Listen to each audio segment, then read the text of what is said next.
Purple Hibiscus by Chimamanda Ngozi Adicie. I remained a backyard snob to most of my class girls until the end of term, but I did not worry too much about that because I carried a bigger load, the worry of making sure I came first this term. It was like balancing a sack of gravel on my head every day at school and not being allowed to steady it with my hand. I still saw the print in my textbooks as a red blur, still saw my baby brother's spirit strung together by narrow lines of blood. I memorized what the teachers said because I knew my textbooks would not make sense if I tried to study later. After every test, a tough lump like poorly made fufu formed in my throat and stayed there until our exercise books came back. School closed for Christmas break in early December. I peered into my report card while Kevin was driving me home and saw 1 out of 25, written in a hand so slanted I had to study it to make sure it was not 7 out of 25. That night, I fell asleep hugging close the image of Papa's face lit up, the sound of Papa's voice telling me how proud of me he was, how I had fulfilled God's purpose for me. Dust-laden winds of Harmattan came with December. They brought the scent of the Sahara and Christmas and yanked the slender, ovate leaves down from the frangipani and the needle-like leaves from the whistling pines, covering everything in a film of brown. We spent every Christmas in our hometown. Sister Veronica called it the yearly migration of the Igbo. She did not understand, she said in that Irish accent that rolled her words across her tongue, why many Igbo people built huge houses in their hometowns, where they spent only a week or two in December, yet were content to live in cramped quarters in the city the rest of the year. I often wondered why Sister Veronica needed to understand it, when it was simply the way things were done. The morning winds were swift on the day we left, pulling and pushing the whistling pine trees so that they bent and twisted, as if bowing to a dusty god, their leaves and branches making the same sound as football referees' whistles. The cars were parked in the driveway, doors and boots open, waiting to be loaded. Papa would drive the Mercedes, with Mama in the front seat and Jaja and me in the back. Kevin would drive the factory car with Sissy and the factory driver. Sunday, who usually stood in when Kevin took his yearly 1 week leave, would drive the Volvo. Papa stood by the hibiscus, giving directions, one hand sunk in the pocket of his white tunic, while the other pointed from item to car. The suitcases go in the Mercedes, and those vegetables also. The yams will go in the Peugeot 505, with the cases of Remy Martin and cartons of juice. See if the stacks of okporoko will fit in too. The bags of rice and gari and beans and the plain plantains go in the Volvo. There was a lot to pack, and Adamu came over from the gate to help, Sunday and Kevin. The yams alone, wide tubers the size of young puppies, filled the boot of the Peugeot 505, and even the front seat of the Volvo had a bag of beans slanting across it, like a passenger who had fallen asleep. Kevin and Sunday drove off first, and we followed, so that if the soldiers at the roadblock stopped them, he would see and stop too. Papa started the rosary before we drove out of our gated street. He stopped at the end of the first decade so Mama could continue with the next set of 10 Hail Marys. Jaja led the next decade. Then it was my turn. Papa took his time driving. The expressway was a single lane, and when we got behind the lorry, he stayed put, muttering that the roads were unsafe, that the people in Abuja had stolen all the money meant for making the expressways dual carriage. Many cars honked and overtook us. Some were so full of Christmas yams and bags of rice and crates of soft drinks that their boots almost grazed the road. At the 9th mile, Papa stopped to buy bread and okpa. Hawkers descended on our car, pushing boiled eggs, roasted cashew nuts, bottled water, bread, okpa, agidi into every window of the car, chanting, "Buy from me! Oh, I will sell well to you!" Or, "Look at me, I am the one you are looking for." Although Papa bought only bread and okpa wrapped in hot banana leaves, he gave a 20 naira note to each of the other hawkers, and their "Thanks, sir, God bless you" chants echoed in my ear as we drove off and approached Aba. The green "Welcome to Aba Town" sign that led off the expressway would have been easy to miss because it was so small. Papa turned onto a dirt road, and soon I heard the screech, screech, screech of the low underbelly of the Mercedes scraping the bumpy, sun-baked dirt road. As we drove past, people waved and called out Papa's title, Omelora. Mud and thatch huts stood close to the three-story houses that nestled behind the ornate metal gates. Naked and semi-naked children played with limp footballs. Men sat on benches beneath the trees, drinking palm wine from the cow horns and cloudy glass mugs. The car was coated in dust by the time we got to the wide black gates of our country home. 3 elderly men standing under the long ukwa tree near our gates waved and shouted, "No, no, no, no, no. Have you come back? We will come in soon to say welcome." Our gateman threw the gates open. "Thank you, Lord, for journey mercies," Papa said as he drove into the compound, crossing himself. "Amen," we said. Our house still took my breath away, the 4-story white majesty of it, with the spurting fountain in front and the coconut trees flanking it on both sides, and the orange trees dotting the front yard. 3 little boys rushed into the compound to greet Papa. They had been chasing our cars down the dirt road. "Omelora, good afternoon, sir," they chorused. They wore only shorts, and each one's belly button was the size of a small balloon. "Kedunu." Papa gave them each 10 niara from a wad of notes he pulled out of his holdall. "Greet your parents. Make sure you show them this money." "Yes, sir. Thanks, sir." They dashed out of the compound, laughing loudly. Kevin and Sunday unpacked the foodstuffs, while Jaja and I unpacked the suitcases from the Mercedes. Mama went into the backyard with Sisi to put away the cast iron cooking tripods. Our food would be cooked on the gas cooker inside the kitchen, but the metal tripods would balance the big pots that would cook rice and stews and soups for visitors. Some of the pots were big enough to fill a whole goat. Mama and Sissy hardly did any of that cooking. They simply stayed around and provided more salt, more Maggi cubes, more utensils, because the wives of the members of our Umuna came over to do the cooking. They wanted Mama to rest, they said, after the stress of the city. And every year they took the leftovers, the fat pieces of meat, the rice and the beans, the bottles of soft drink, and maltina and beer, home with them afterward.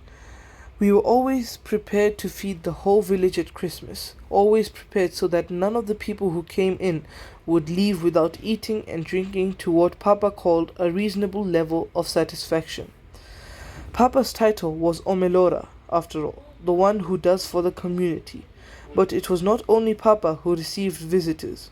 The villagers trooped to every big house with a big gate, and sometimes they took plastic bowls with firm covers. It was Christmas.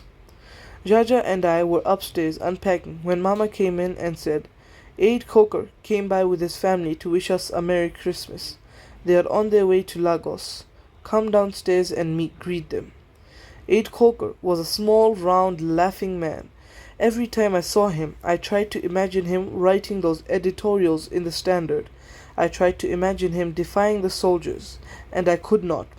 He looked like a stuffed doll, and because he was always smiling, the deep dimples in his pillowy cheeks looked like permanent fixtures, as though someone had sunk a stick into his cheeks. Even his glasses looked dollish. They were thicker than window lures, tinted a strange bluish shade, and framed in white plastic. He was throwing his baby, a perfectly round copy of himself, in the air when we came in. His little daughter was standing close to him, asking him to throw her in the air too. Jaja, Kambili, how are you? He said, and before we could reply, he laughed his tinkling laugh, and gesturing to the baby, said, You know, they say the higher you throw them when they're younger, the more likely they are to learn how to fly. The baby gurgled, showing pink gums, and reached out for his father's glasses. Aide Coker tilted his head back, threw the baby up again. His wife, Yuandi, hugged us, asked how we were, then slapped Aide Coker's shoulder playfully and took the baby from him. I watched her and remembered her loud, choking cries to Papa. Do you like coming to the village? Aide Coker asked us. We looked at Papa at the same time. He was on the sofa reading a Christmas card and smiling. Yes, we said. Eh? You like coming to this bush place? His eyes widened theatrically. Do you have friends here? No, we said. So what do you do in this back of beyond then? He teased. Jaja and I smiled and said nothing. They're always so quiet, he said, turning to Papa. So quiet. They are not like those loud children people are raising these days, with no home training and no fear of God, Papa said, and I was certain that it was pride that stretched Papa's lips and lightened his eyes. Imagine what the standard would be if we were all quiet. It was a joke. Aide Coco was laughing. So was his wife Yewande. But Papa did not laugh. Jaja and I turned and went back upstairs silently. The rustling of the coconut fronds woke me up. Outside our high gates I could hear goats bleating and cocks crowing, and people yelling greetings across mud compound walls. Good morning. Have you woken up, eh? Did you rise well? Good morning. Did the people of your house rise well, oh? I reached out to slide open my bedroom window, to hear the sounds better, and to let in the clear air tinged with growth droppings and ripening oranges. Jaja tapped on my door before he came into my room. Our rooms adjoined. Back in Enugu, they were far apart. Are you up? He asked. Let's go down for prayers before Papa calls us. I tied my wrapper, which I had used as a light cover in the warm night, over my nightdress, knotted it under my arm, and followed Jaja downstairs. The wide passages made our house feel like a hotel, as did the impersonal smell of doors kept locked most of the year, of unused bathrooms and kitchens and toilets, of uninhabited rooms. We used only the ground floor and the first floor. The other two were last used years ago, when Papa was made a chief and took his Omelora title. The members of our Umuna had urged him for so long, even when he was still a manager at Leventis and had not bought the first factory, to take a title. He was wealthy enough, they insisted. Besides, nobody among our Umuna had ever taken a title. So when Papa finally decided to, after extensive talks with the parish priest and insisting that all pagan undertones be removed from his title-taking ceremony, it was like a mini New Yam festival.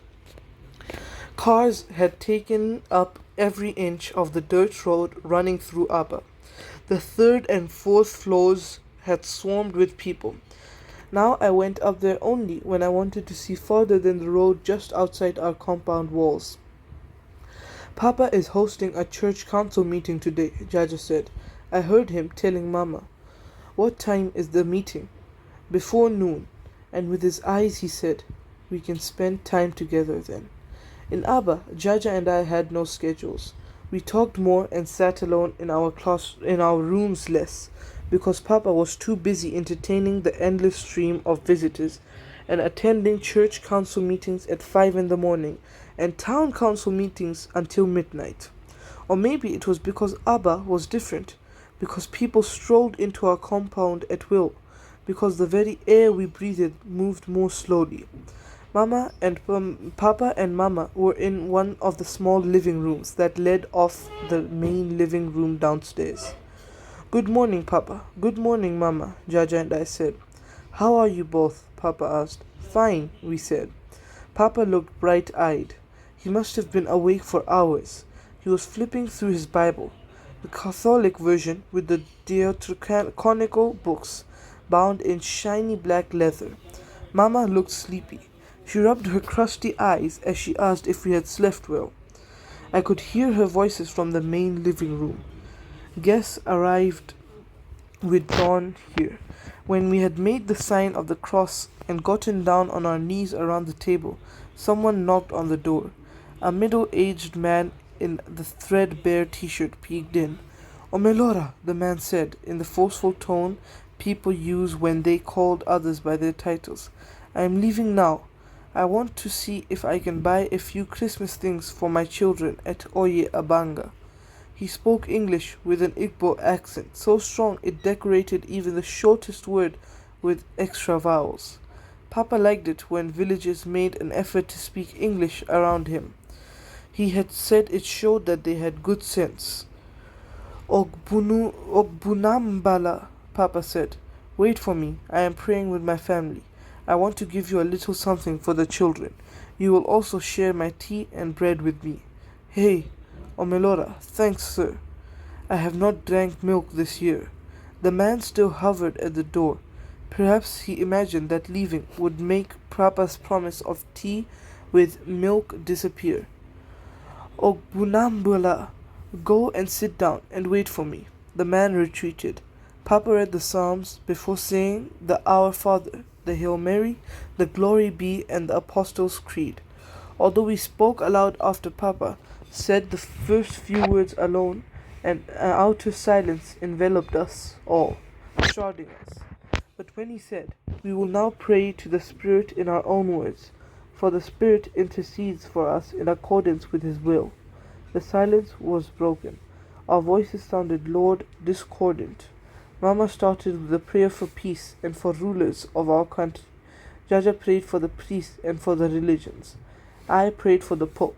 Finally, for 20 minutes, Papa prayed for our protection from ungodly people and forces for Nigeria and the godless men ruling it. Papa prayed for our protection from ungodly people and forces for Nigeria and the godless men ruling it, and for us to continue to grow in righteousness. Finally, he prayed for the conversion of our Papa Nunuku, so that Papa Nunuku would be saved from hell. Papa spent some time describing hell, as if God did not know that the flames were eternal and raging and fierce. At the end, we raised our voices and said Amen. Papa closed the Bible. Kambili and Jaja, you will go this afternoon to your grandfather's house and greet him. Kevin will take you. Remember, don't touch any food, don't drink anything, and as usual, you will stay not longer than 15 minutes. 15 minutes. Yes, Papa, we had heard this every Christmas for the past few years. Ever since we had started to visit Papa Nunuku, Papa Nunuku had called an Umuna meeting to complain to the extended family that he did not know his grandchildren and that we did not know him. Papa Nunuku had told Jaja and me this, as Papa did not tell us such things. Papa Nunuku had told the Umuna how Papa had offered to build him a house, buy him a car, and hire him a driver, as long as he converted and threw away the chi in the thatched shrine in his yard. Papa Nunuku laughed and simply said he wanted to see his grandchildren when he could. He would not throw away his chi. He had already told Papa this many times. The members of our Umuna sided with Papa. They always did, but they urged him to let us visit Papa Nunuku, to greet him, because every man who was old enough to be called grandfather deserved to be greeted by his children. Papa himself never greeted Papa Nunuku, never visited him, but he sent slim wads of Nayara through Kevin or through one of our Umuna members, slimmer wads than he gave Kevin as a Christmas bonus. I don't like to send you to the home of a Hethian, But God will protect you, Papa said. He put the Bible in a drawer and then pulled Jaja and me to his side, gently rubbed the sides of our arms. Yes, Papa. He went into the large living room. I could hear more voices, more people coming in to say, no, no, no, and complain about how hard life was, how they could not buy new clothes for their children this Christmas. You and Jaja can have breakfast upstairs. I will bring these things up. Your father will eat with the guests. Let me help you, I offered. No, Nini, go upstairs. Stay with your brother. I watched Mama walk towards the kitchen in her limping gait. Her braided hair was piled into a net that tapered to a golf ball-like lump at the end, like a Father Christmas hat. She looked tired. Papa Nuku lives close by. We can walk there in 5 minutes. We don't need Kevin to take us, Jaja said as we went back upstairs. He said that every year, but we always climbed into the car so that Kevin could take us, so that he could watch us. As Kevin drove out of the compound later that morning, I turned to allow my eyes to stroke once again the gleaming white walls and pillars of our house. The perfect silver-colored water arch the fountain made. Papa Nunuku had never set foot in it, because when Papa had decreed the heathens were not allowed in his compound, he had not made an exception for his father. Your father said you are to stay 15 minutes, Kevin said, as he parked on the roadside near Papa Nunuku's that chain-closed compound. I stared at the scar on Kevin's neck before I got out of the car. He had fallen from a palm tree in his hometown in the Niger Delta area a few years ago while on vacation. The scar ran from the center of his head to the nape of his neck. It was shaped like a dagger.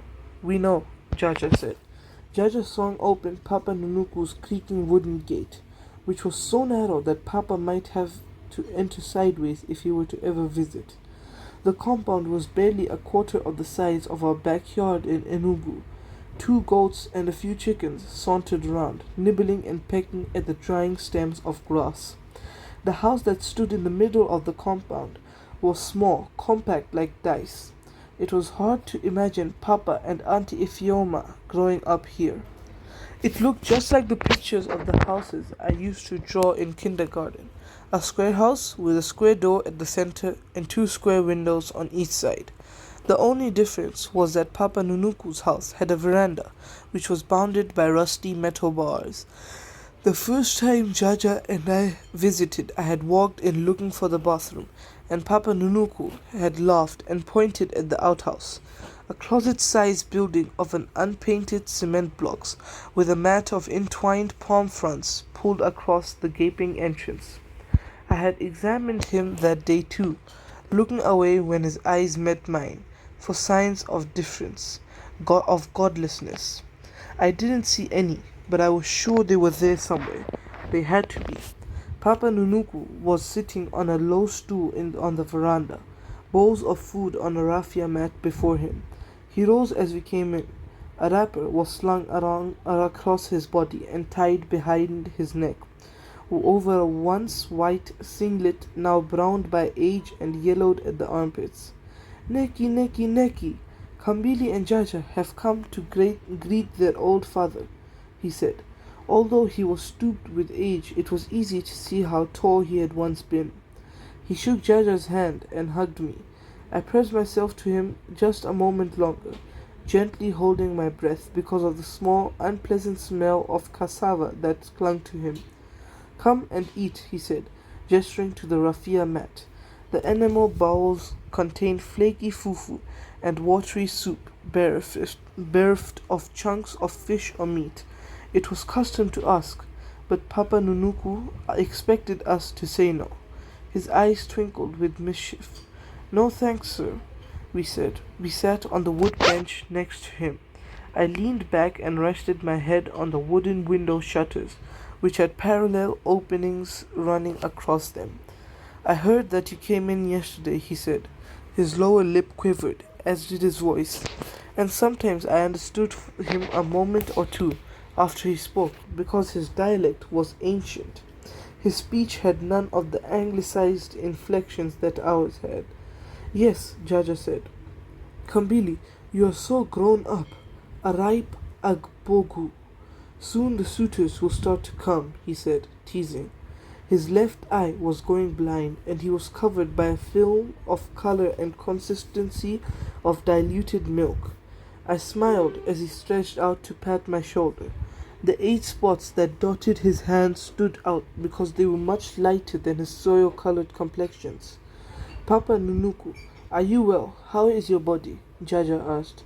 Papa Nunuku shrugged as if to say there was a lot that was wrong, but he had no choice. I am well, my son.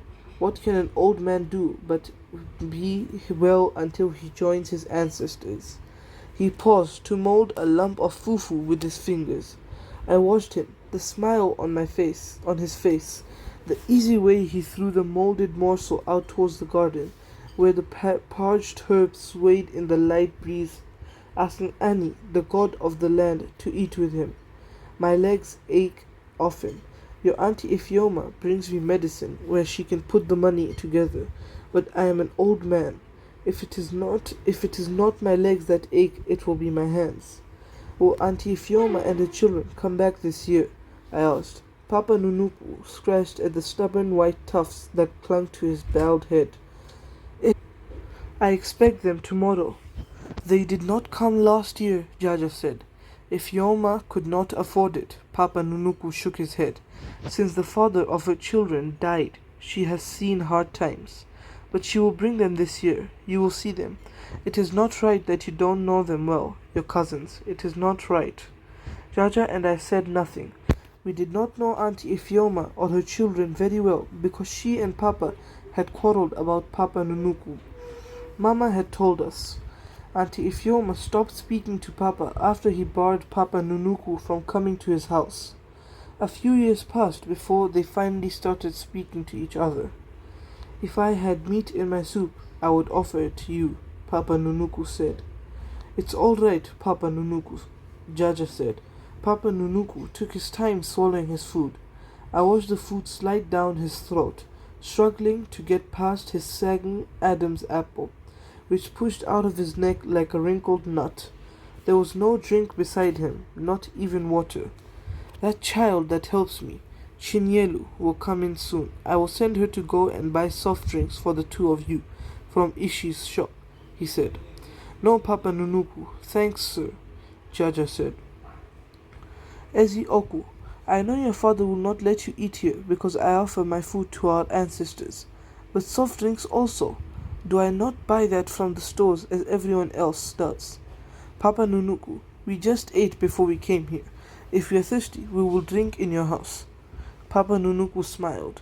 His teeth were yellowed and widely spaced because of the many he had lost. You have spoken well, my son. You are my father. Okbeufi Olioki, come back. He spoke with wisdom. I stared at the fufu on the enamel plate, which was chipped of its leaf green color at the edges. I imagined the fufu, dried to crust by the Harmattan winds, scratching the inside of Papa Nunuku's throat as he swallowed. Jaja nudged me, but I did not want to leave. I wanted to stay to see if fufu clung to Papa Nunuku's throat and choked him. I could run and get him water. I did not know where the water was, though. Jaja nudged me again, and I still could not get up. The bench held me back, sucked me in.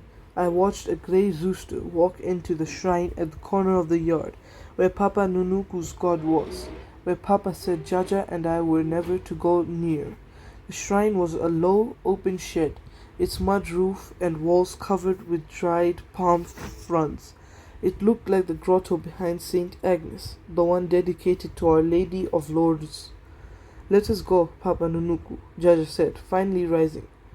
All right, my son, Papa Nunuku said. He did not say, What, so soon, or does my house chase you away?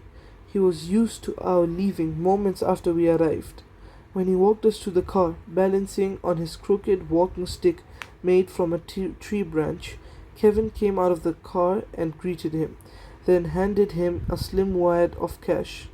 Oh, thank you, Jean, for me, Papa Nunuku said, smiling. Thank him. He waved as we drove off. I waved back and kept my eyes on him while he shuffled back into his compound. If Papa Nunuku minded that his son had sent him impersonal, paltry amounts of money through a driver, he didn't show it. He hadn't shown it last Christmas, or the Christmas before. He had never shown it. It was so different from the way Papa had treated my maternal grandfather until he died 5 years ago. When we arrive at Abba every Christmas, Papa would stop by grandfather's house, at our Ikunine, mother's maiden home, before we even drove to our own compound. Grandfather was very light-skinned, almost albino, and it was said to be one of the reasons the missionaries had liked him. He determinedly spoke English always, in a heavy Igbo accent. He knew Latin too, and often quoted the articles of Vatican I, and spent most of his time at St. Paul's, where he had been the first catechist. He had insisted that we call him grandfather in English, rather than Papa Nunuku or Nana Ochi. Papa still talked about him often, his eyes proud, as if grandfather were his own father. He opened his eyes before many of our people did, Papa would say. He was one of the few who welcomed the missionaries. Do you know how quickly he learned English? When he became an interpreter, do you know how many converts he helped win? Why, he converted most of Abba himself. He did things the right way, the way white people did, not what our people do now. Papa had a photo of grandfather in the full regalia of the Knights of St. John, framed in deep mahogany and hung on our wall back in Enugu. I did not need that photo to remember grandfather though. I was only 10 when he died, but I remembered his almost green albino eyes, the way he seemed to use the word sinner in every sentence. Papa Nunuku does not look as healthy as last year, I whispered, close to Jaja as we drove off. I did not want Kevin to hear. He is an old man, Jaja said. When we got home, Sissy brought up our lunch, rice and fried beef, on fawn-colored elegant plates, and Jaja and I ate alone. The church council meeting had started, and we heard the male voices rise sometimes in argument, just as we heard the up-down of cadence of female voices in the backyards. The wives of our Umuna, who were oiling pots to make them easier to wash later, and grinding spices in wooden mortars and starting fires underneath the tripods. Will you confess it? I asked Jaja as we ate. What? What you said today. That if we were thirsty we would drink from Papa Nunuku's house. You know we can't drink in Papa Nunuku's house, I said. I just wanted to say something to make him feel better. He takes it well. He hides it well, Jaja said. Papa opened the door and came in. I had not heard him come up the stairs, and besides, I did not think he would come up because the church council meeting was still going on downstairs. Good afternoon, Papa, Jaja and I said. Kevin said you stayed up to 25 minutes with your grandfather. Is that what I told you? Papa's voice was low. I wasted time. It was my fault, Jaja said. What did you do there? Did you eat food sacrificed to idols? Did you desecrate your Christian tongue? I sat frozen. I did not know that tongues could be Christian too. No, Jaja said. Papa was walking toward Jaja. He spoke entirely in Igbo now. I thought he would pull at Jaja's ears, that he would tug and yank at the same pace as he smoked, that he would slap Jaja's face and his palm would make that sound, like a heavy book falling from a library shelf in school. And then he would reach across and slap me on the face with the casualness of reaching for the pepper shaker. But he said, I want you to finish that food and go to your rooms and pray for forgiveness, before turning to go back downstairs. The silence he left was heavy but comfortable, like a well-worn, prickly cardigan on a bitter morning. You still have rice on your plate, Jaja said finally. I nodded and picked up my fork. Then I heard Papa's raised voice just outside the window and put my fork down. What is he doing in my house? What is Anik Wenwa doing in my house? The enraged timbre in Papa's voice made my fingers cold at the tips. Jaja and I dashed to the window, and because we could see nothing, we dashed out to the veranda and stood by the pillars. Papa was standing in the front yard, near an orange tree, screaming at a wrinkled old man in a torn white singlet and a wrapper around his waist. A few other men stood around Papa. "What is Anekwenwa doing in my house? What is a worshipper of idols doing in my house? Leave my house!" "Do you not know that I am in your father's age group, Gobo?" the old man asked. "Leave my house!" Papa pointed at the gate. Two men slowly ushered Anekwenwa out of the compound. He did not resist. He was too old to anyways, but he kept looking back and throwing words at my father. "Efukwagi, you are like a fly blindly following a corpse into the grave." I followed the old man's unsteady gait until he walked out through the gates.